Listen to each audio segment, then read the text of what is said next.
नमस्कार। आज मेरे साथ मेरे कलीग प्रवेश मिश्रा बैठे हैं और आज हम लोग बातचीत करने वाले हैं म्यूचुअल फंड से रिलेटेड जो गिफ्ट का एक नया प्रोविज़न आया है कि ऑनलाइन भी गिफ्ट दिया जा सकता है म्यूचुअल फंड यूनिट के रूप में। उसके इर्द गिर्द कुछ हम लोग बातचीत करें।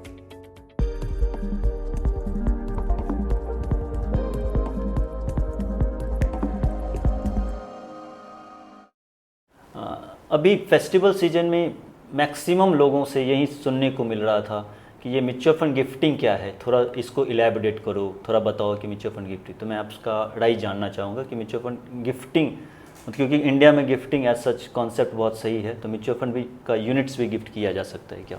थोड़ा इसको इलैबोरेट। सही कह रहे हैं प्रवेश साहब कि गिफ्टिंग हमारे कंट्री का एक पार्ट एंड पार्सल है और ख़ास के फेस्टिव सीजन में तो हम काफ़ी एक दूसरे को गिफ्ट करते हैं, खास के अपने क्लोज फ्रेंड्स, क्लोज रिलेशंस में, रिलेटिव्स को।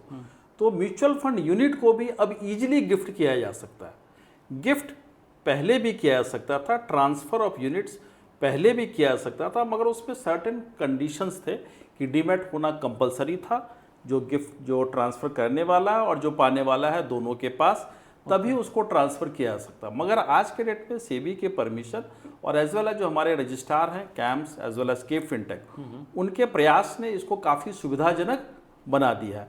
अब इजीली म्यूचुअल फंड के यूनिट्स हम गिफ्ट कर सकते हैं अपने रिलेटिव को एज वेल एज अपने नॉन रिलेटिव। ओके, बहुत बढ़िया। तो मीन्स यदि मेरे को या कोई इन्वेस्टर किसी को गिफ्ट करना चाहेंगे तो उसमें उनका टैक्सेशन या कुछ इम्प्लीकेशंस होता है या कुछ रिस्ट्रिक्शंस है अमाउंट का कि इतना ही अमाउंट तक का गिफ्ट आप कर सकते हो, इधर रिलेटिव या नॉन रिलेटिव को? बहुत अच्छा प्रश्न है प्रवेश आपका कि निश्चित रूप से गिफ्ट का जो प्रोविजन इनकम टैक्स में है ओवरऑल गिफ्ट का ही, उसमें क्या कहता है कि आप अपने ब्लड रिलेटिव, जो आपके रिलेटिव, उसको भी प्रिस्क्राइब किया गया है। जैसे एग्जाम्पल ले लीजिए कि ब्लड रिलेटिव्स में कौन कौन आते हैं या क्लोज रिलेटिव्स में कौन कौन आते हैं, उसको क्लासीफाई कीजिएगा तो उसमें आते हैं एग्जाम्पल के तौर पे पेरेंट्स या फादर मदर की मैं बात कर रहा हूँ, सिबलिंग्स, बच्चे, बेटे बेटियां, इन तरह के रिलेशंस में आप कितना भी अमाउंट गिफ्ट करोगे वो गिफ्ट टैक्स के दायरे में नहीं आता। ओके, बहुत बढ़िया। मगर जब आप यही गिफ्ट किसी दूसरे को करते हो, नॉन रिलेटिव को करते हो, फ्रेंड्स को करते हो, कलीग को करते हो, तो 50,000 से ऊपर अगर ये क्रॉस करता है तो फिर पाने वाले को, देने वाले को तो कोई गिफ्ट नहीं कोई टैक्स नहीं लगता है, मगर पाने वाले को उसमें टैक्स लगता है। और टैक्स का इम्प्लीकेशन क्या होता है कि वो उनके इनकम में ऐड होता है, उनके इनकम स्लैब में ऐड होता है और उनके स्लैब के हिसाब पे उस पर टैक्स पे करना पड़ता है। म्यूचुअल फंड में क्या एडवांटेज हुआ इन सब चीज़ों के दरमियान कि म्यूचुअल फंड को जब यूनिट को आप गिफ्ट कर रहे हो, किसी रिलेटिव के केस में पर्टिकुलरली मैं बात करूं क्योंकि फैमिली में लोग ज़्यादा गिफ्टिंग करते हैं, तो उस केस में बड़ा सिंप्लीफाई कर दिया गया है कि आप जिस डेट को गिफ्ट कर रहे हो वो डेट से कोई ज़्यादा लेना देना नहीं। उस डेट को तो आपने गिफ्ट किया, मगर जो पाने वाला है वो जब उसको विड्रॉ करेगा, जब रिडीम करेगा, तो उसके लिए भी टैक्स इम्प्लीकेशन जिस डेट को एक्वायर किया गया है उस फंड को। एग्जाम्पल के तौर पे मैं इसको थोड़ा और इलैबोरेट करूं कि एग्जाम्पल लीजिए कि किसी ने 2015 में कोई म्यूचुअल फंड यूनिट 10 रुपये में खरीदी और 2024 में या 2023 में बात करूं तो वो 10 का वैल्यू 20 था या 25 था, राइट? तो उस डेट को उसने ट्रांसफर किया, गिफ्ट दिया अपने रिलेटिव को, कितना भी अमाउंट दिया, राइट? जब उस डेट को गिफ्ट दे रहा है तो उसके लिए अगर वो इसके 1 साल बाद या इमीडिएटली भी विड्रॉ करेगा तो उसके लिए टैक्स कैलकुलेशन क्या होगा कि जिस डेट में परचेज हुआ था उस डेट से उसको देना होगा। जब गिफ्ट किया जा रहा है तो गिफ्ट देने वाले को भी कोई कैपिटल गेन टैक्स नहीं लग रहा है। सबसे मजेदार बात यह है, मतलब टैक्स डिफर कर रहे हैं वो अपने आप को, इनफैक्ट अपना टैक्स बर्डन वो कम कर रहे हैं, अपना टैक्स वो ट्रांसफर कर रहे हैं किसी और को, क्योंकि जब वो पैसा, उस पैसे को वो अपने पास रखे ही नहीं, पैसे किसी और को दे दिए, तो जब वो पैसा विड्रॉ करेगा तो उनके कैलकुलेशन के हिसाब से, मगर उनका बेस क्या होगा, जो मैं फिर से कह रहा हूं, जिस डेट को वो गिफ्ट देने वाले ने उस यूनिट को एक्वायर किया था उस डेट के हिसाब से उसकी कैलकुलेशन होगी। और बहुत ही सिंप्लीफाइड तरीके से इसको बनाया गया। सिस्टम्स आज के डेट में कैम्स ऑनलाइन पे आप जा सकते हैं, देख सकते हैं कि किस तरह से किया जाता है। उसका प्रोसेस भी बहुत ही सिंप्लीफाई किया गया है कि आप सबसे पहले डिसाइड करते हैं कि कितने फंड्स आपको ट्रांसफ़र करने हैं। ट्रांसफ़र करने के बाद किसको ट्रांसफ़र करने हैं उसका पैन नंबर डालते हैं, तो दिखता है कि उसका केवाईसी है कि नहीं। अगर उसका केवाईसी नहीं है तो सबसे पहले उसको केवाईसी उसके बनाने होते हैं, उसके केवाईसी होने चाहिए जिनको आप गिफ्ट कर रहे हो। केवाईसी होने के बाद फिर जिस कंपनी का आप पैसे भेजने वाले हो उस कंपनी का अगर उनके पास कोई फोलियो नहीं है तो एक फोलियो भी क्रिएट करना होता है, जीरो फोलियो, करेक्ट। और फिर आप उसको ट्रांसफ़र करते हो और ये प्रोसेस बहुत ही फास्ट, बहुत ही सिंप्लीफाइड तरीके से होता है। सर्टेन कॉस्ट इसमें है जो टैक्स स्टाम्प ड्यूटी के रूप में ली जाती है, जो कि बहुत ही छोटा अमाउंट है। और ये सारे के सारे प्रोसेस बहुत ही फास्ट कंप्लीट होते थे। पहले के टाइम में जब हम लोग देखते हैं कि जब ट्रांसफ़र किया जाता था इस तरह के यूनिट्स को तो डीमैट के माध्यम से होता था। डीमैट अपने आप में एक थोड़ा सा सिस्टम के हिसाब से देखें तो टाइम टेकिंग प्रोसेस था, इतनी आसानी से नहीं होता था, जो कि आज बहुत ही सिंप्लीफाई हो गया है। और जिसके कारण मुझे उम्मीद है कि आने वाले दिनों में गिफ्ट का कॉन्सेप्ट पॉपुलर होगा।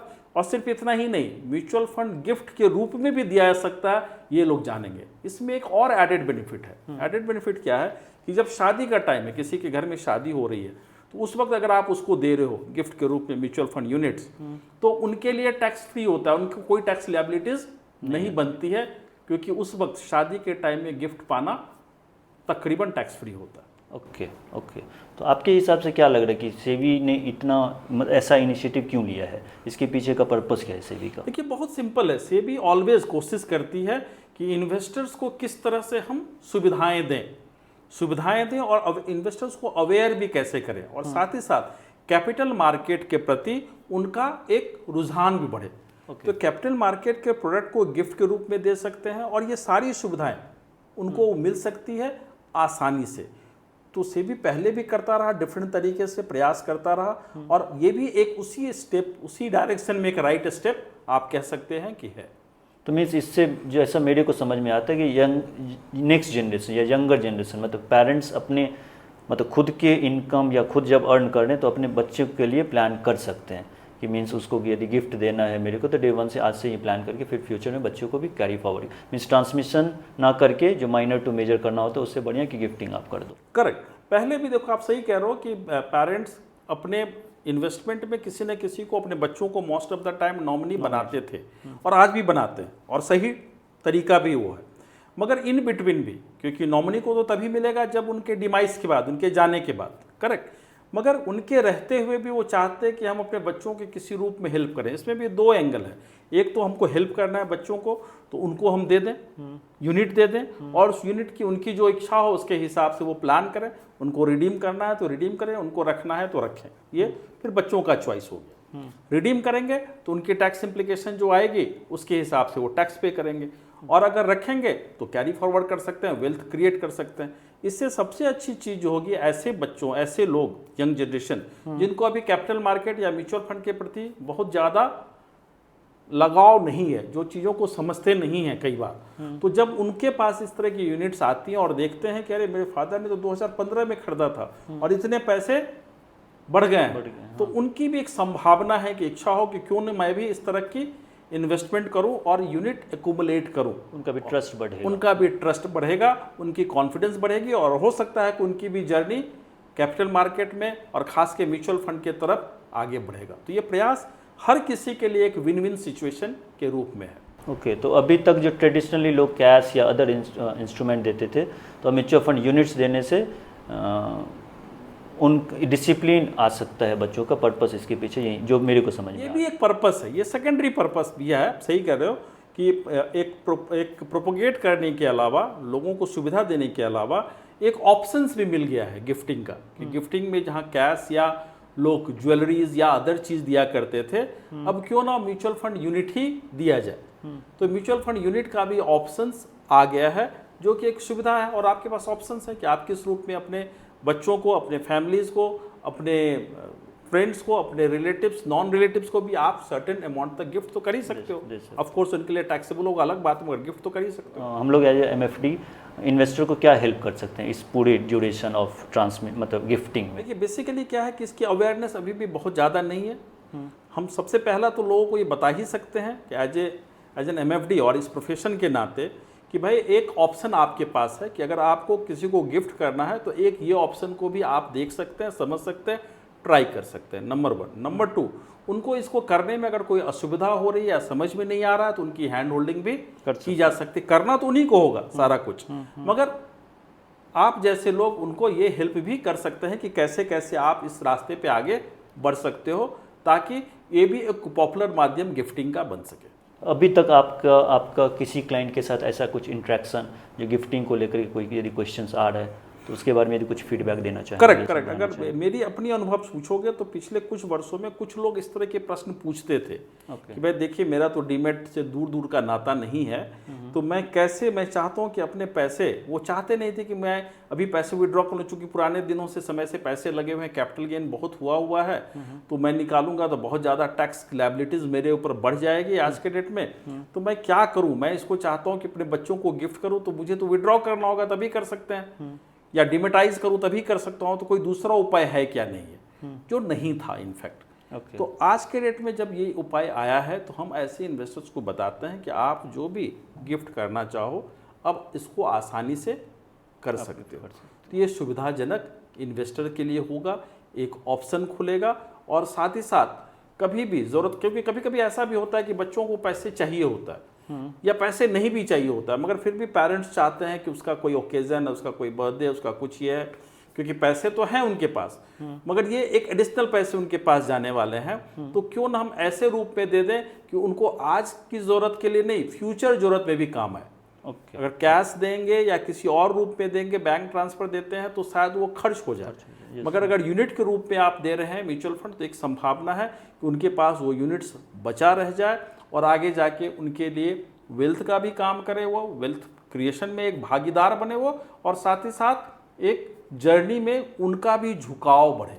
तो कुल मिला के एक अच्छी चीज़ें ये हो रही हैं, और इन्वेस्टर्स अवेयर जो होंगे तो देखेंगे कि आप इसके तरफ अट्रैक्शन बढ़ेगा। मैं चाहूँगा कि आप अपने इस पॉडकास्ट के लिंक में डाल दीजिएगा कि कैसे कैसे गिफ्ट हम लोग एज MFD प्रोफेशनल कैसे लोगों को हेल्प कर सकते हैं। लिंक डाल दूंगा, क्योंकि ये लिंक बड़ा इजीली अवेलेबल है, camps as well as K fintech दोनों के साइट पे ये अवेलेबल है कि गिफ्टिंग की प्रोविज़न है। बहुत सिंपल स्टेप्स हैं, बहुत ही सिंप्लीफाई कर दिया गया। मैं उसके लिंक भी इस पॉडकास्ट के ही डिस्क्रिप्शंस में डाल दूंगा ताकि लोग उसको देख सकें और आगे बढ़ सकें। मैं 2-3 बातें जरूर कहना चाहूँगा आप लोगों से कि अगर आप गिफ्टिंग का मन बना रहे हैं तो आप खुद पहले ड्यू डिलिजेंस कर लीजिए म्यूचुअल फंड से रिलेटेड चीज़ों की, कि आपके लिए कितनी सुविधाजनक है। अगर आपके पास कोई और प्रश्न हो तो आप निश्चित रूप से हमसे, हमारे इस चैनल के माध्यम से प्रश्न कर सकते हैं, या आप किसी प्रोफेशनल के साथ जुड़े हैं तो उनसे भी प्रश्न कर सकते हैं। क्योंकि म्यूचुअल फंड, गिफ्टिंग, इन तमाम बातों को मैंने की है, तो मैं ज़रूर कहूँगा कि जब भी टैक्स इम्प्लीकेशन की बात होती है तो किसी न किसी टैक्स कंसल्टेंट, आपके CEO हो या टैक्स कंसल्टेंट हो, उनसे भी एक बार आप समझ लीजिएगा कि आपका ये गिफ्ट देना, जो गिफ्ट पाने वाले और आपके लिए टैक्स इम्प्लीकेशन एग्जैक्टली क्या क्रिएट करता है। So thank you very much, नमस्कार।